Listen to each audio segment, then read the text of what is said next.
Zdravstvena reforma je ključna reforma naše vlade. In si bom upal trditi, da je dr. Erik Brecelj danes neizmerno bolj zadovoljen in optimističen, kot je bil pred mesecem dni. Redno sem z njim v kontaktu.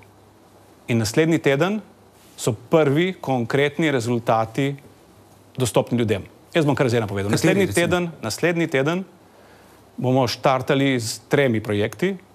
Prvi je digitalizacija, zelo konkretno, drugi je prenova ZZS in tretji, ki ga bodo ljudje čutili od srede 1. marca naprej, je pa nacionalni klicni center, brezplačna številka, na katero bo lahko vsak poklical in ugotovil, kako priti do osebnega zdravnika, kako priti do, kje je ambulanta za neopredeljene, če ne želi osebnega zdravnika, in dobil bo podporo pri digitalni aplikaciji Zvem in pri napotnicah, da bo lahko vsak, ne glede na starost, ne glede na digitalne veščine, prišel do direktne in takojšnje informacije glede osebnega zdravnika. To je prvi korak, ki bo na razpolago naslednji teden.